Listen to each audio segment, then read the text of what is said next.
Salut tout le monde, aujourd'hui vidéo sur le nez, toujours de face pour le moment.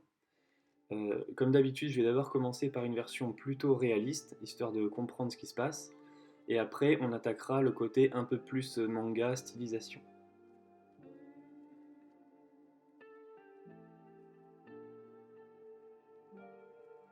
Alors on va avoir trois parties importantes à comprendre et mémoriser. D'abord ici, l'arête du nez, donc la partie d'abord osseuse puis cartilagineuse qui s'éloigne du visage, avec sur les côtés, les côtés du nez, avoir un petit peu comme les versants d'une montagne.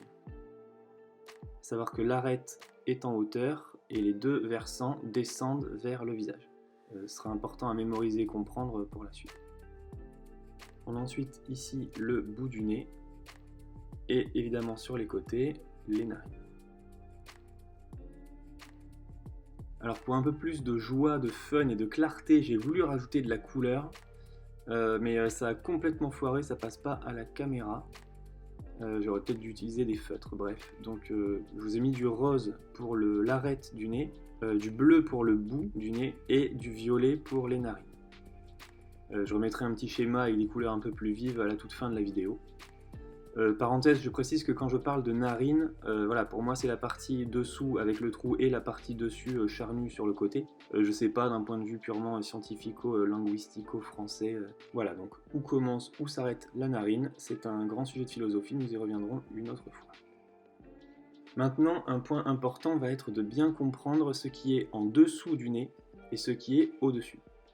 Donc là, toute la partie que je vais délimiter, c'est la partie qui est sous le nez. C'est-à-dire que dans une scène normale de jour, avec la lumière qui vient du haut, cette zone ne reçoit pas la lumière et se retrouve dans l'ombre. On se retrouve donc avec une partie du bout du nez qui est dessous et une partie des narines. Si on prend la totalité de la zone qui est dessous dans l'ombre, ça nous fait quelque chose, en simplifié un peu polygonal comme ça nous fait quelque chose à 7 traits. Ça donne une sorte de mix entre les logos de Batman et Superman. On rajoute les narines, et voilà, ça nous fait une forme plutôt stylisée, simplifiée, facile à retenir. Maintenant, on va voir comment, à partir de ces trois parties, arête, bout du nez et narines, faire quelque chose de simplifié, stylisé, qui va nous servir pour nos personnages manga. On va commencer par l'arête. Donc on va faire un type de nez que vous avez sûrement vu dans pas mal de mangas japonais, c'est cette espèce de triangle, avec la bouche en dessous, les yeux au-dessus. Donc en fait, ce triangle correspond à un des deux versants de la montagne nasale dont je vous parlais tout à l'heure. C'est-à-dire qu'on ne dessine pas vraiment le nez, mais plutôt l'ombre projetée sur un de ces deux côtés. Donc côté descendant vers le visage. Du coup, on le fait de façon plutôt décentrée, puisqu'il représente un des deux côtés du nez.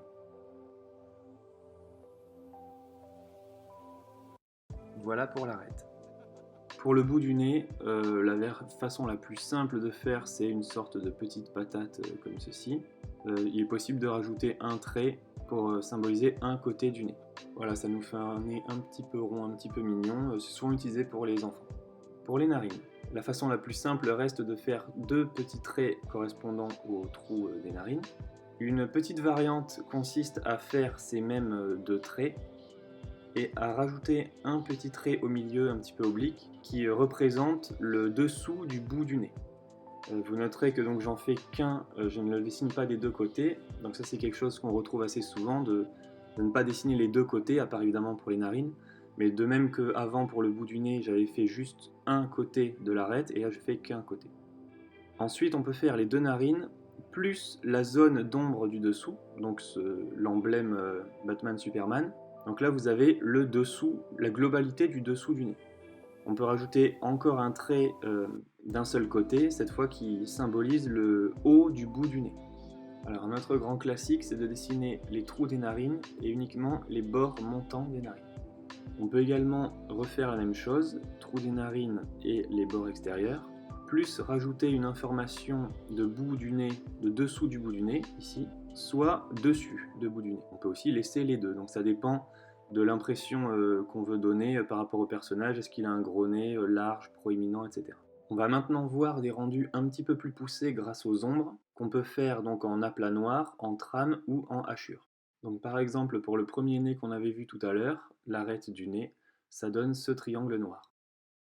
Alors maintenant, une de mes versions préférées, peut-être même ma préférée, c'est de faire les deux narines, puis de représenter le dessous du nez, donc la zone dans l'ombre, et qui descend comme ceci pour former l'ombre portée. Donc on a en fait l'ombre du dessous du nez plus une ombre portée qui est donc le résultat de la lumière qui vient du haut, qui heurte, qui se prend le bout du nez et donc projette une ombre un petit peu en dessous. Donc ça nous fait cette forme. Donc cette fois-ci on est vraiment sur le logo de Superman ou un diamant.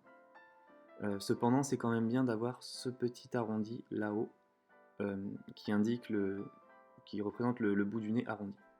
Donc en version simplifiée schématique, ça donne ceci. Un petit peu anguleux, mais ça fonctionne.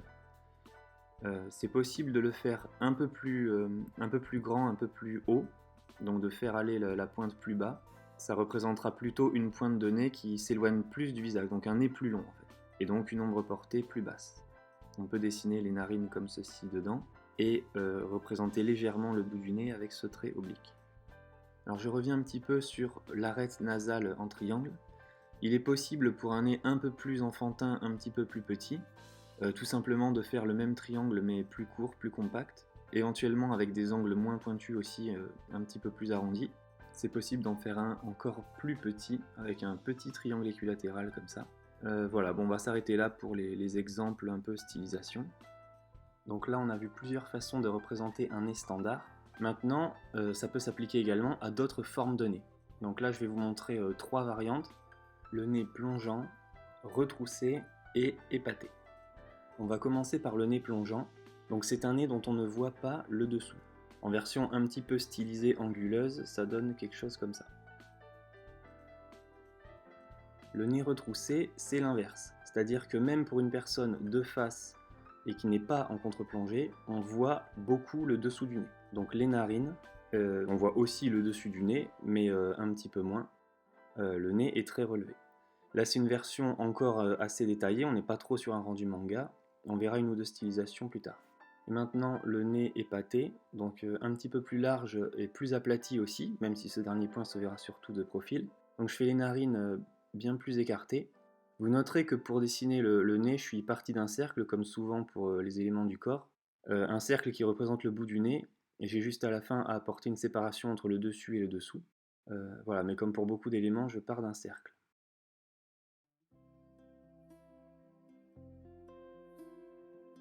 Voilà, donc maintenant on a 3 nouvelles formes de nez.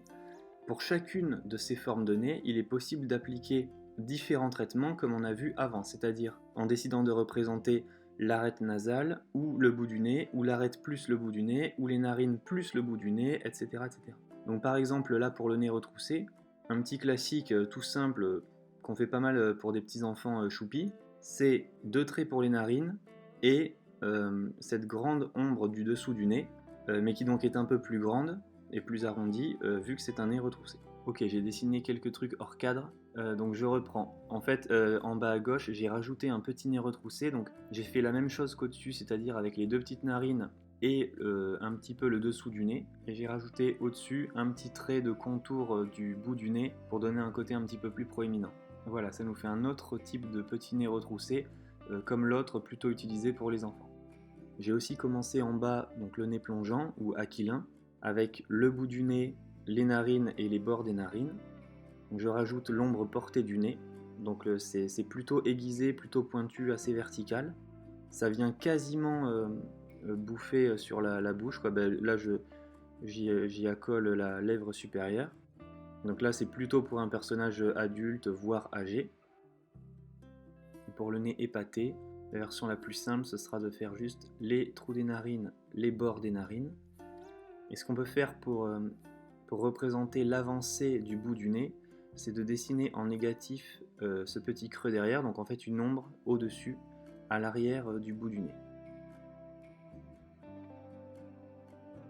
Voilà, c'était quelques façons de représenter le nez de face. Évidemment, comme à chaque fois, il y en a d'autres, plein d'autres, donc je vous encourage à observer comment s'y prennent les auteurs que vous aimez dans les différents médias, manga, BD, dessins animés, etc.